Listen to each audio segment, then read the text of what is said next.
No, that's a perfect perfect transition. And also thanks for summarizing that the difference to Monero and how it's just two completely different things. One is about just having private money or currency that you can transfer, and one is about privacy on a data level. I think those are two very, very different things.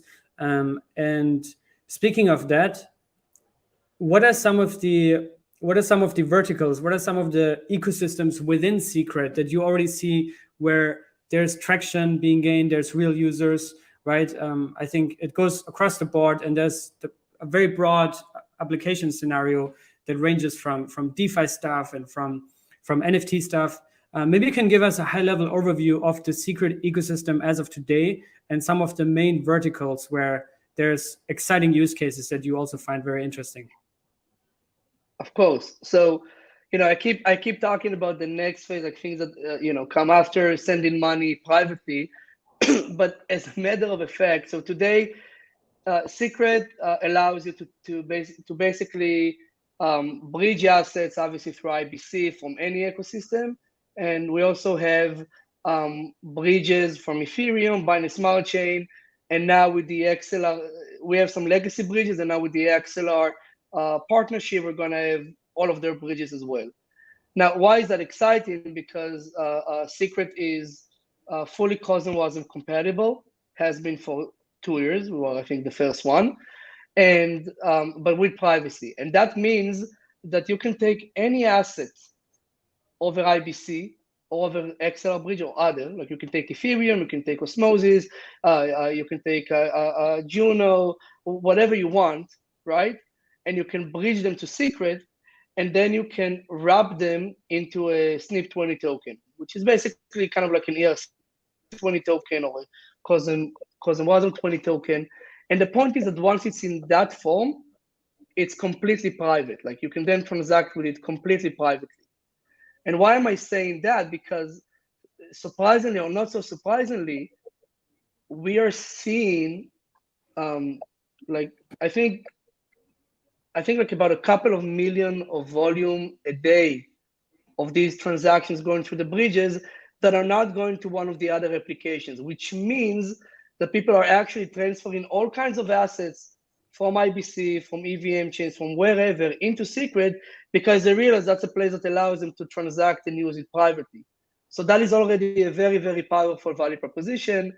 And actually, we are thinking of doubling down on that to an extent to actually make the UI much simpler, because the UI today to do that is crap, and still people use it. So there's obviously some product market fit here.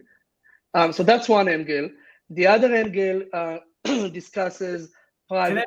I have one question to that. Sorry to interrupt, but one question that's relevant to that before we move on. So just if I'm interested in Secret now, and I buy sCRT and hold it on the Secret network chain, is that already a privacy enabled coin? That's the first question. And the second part of the question, how do I convert that, right? Because I think sSCRT is the actual privacy enabled coin. Right. Where is the place where I can do that? Can I do that directly in a wallet, or do I have to go somewhere? Like, what's the UX? What's the process for that? So again, UX is not optimal, but although the procedure is pretty much the same. Secret is a regular, normal Cosmos coin. It's not private. That's part of regulatory reasons, but also technical complexity. And so, it's an IBC coin. You need to transfer it into a SNP20 coin, which is secret. You're right. So there's an interface. If you go to wrap.scrt.network, there's an interface that allows you in one click to basically transfer Secret to Secret. But it also allows you that to continue your question, it also allows you to take all or most of the tokens and coins that we can bridge over to Secret. They come in as IBC coins. Now you can actually wrap them into their Secret version. So that's the UX, right? You get a native IBC coin. It could be the native Secret itself, or a native IBC coin that came from XLR or from somewhere else in the Cosmos ecosystem. That's not private yet, but you can go to wrapsecret.network, click wrap, turn it into the S version of it. So you can have sSCRT, sJuno, sETH, SWBTC, SUSDC, whatever you want, and then they are automatically become private, and you can privately transact with them. If you want to exit right back, then you can always unwrap them and then move back to whatever network you want to do, or you want to use them in applications. So all of that is possible. But there is also already a secondary market for these secret assets, right? For these assets. So there's a secret swap and there's a couple of DEXs. What are some of the cool things that you can do with your wrapped assets? And by the way, I also just dropped the link here. So all the 52 people that are listening right now, you can play around with the wrap.scrt.network link and go back and forth between the assets. But yeah, just a side note. So yeah, to that question about the use cases for assets. Right. So the obvious use case is you can go to an AMM and you can transfer them to some other asset, right? That's where you start from in DeFi. So let's start with that. So you can go to either Secret Swap or Sienna Swap. A small note here, and that's a bit about the future. There's in about a couple of months, there will be, I think, much better AMMs that are going to be released on Secret. One of them is coming from the Shade team, which is very famous in the Cosmos ecosystem. The other is coming from a smaller but highly capable team called Polymer. And there may be even another one like Hydro and a couple more that are coming in the next 2 to 3 months.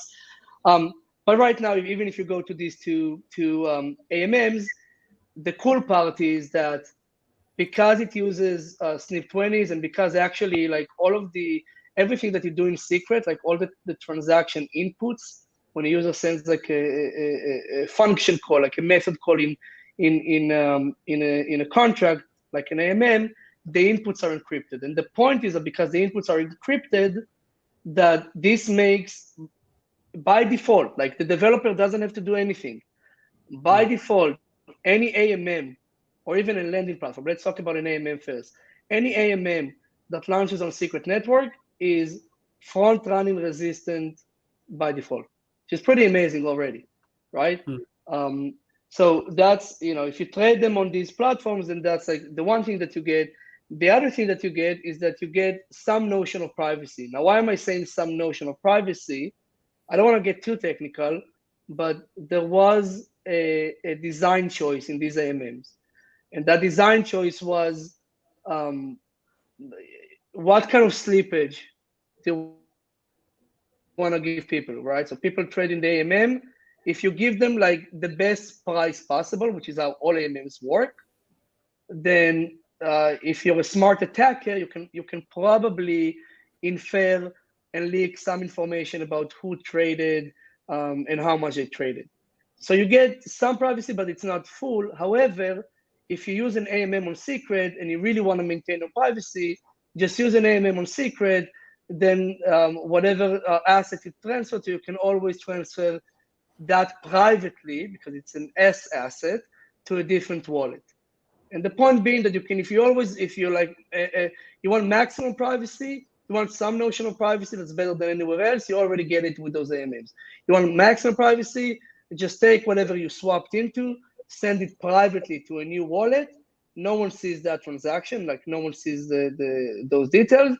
And then whenever you want, you can unwrap, you can get outside of Secret, and you can still maintain your privacy.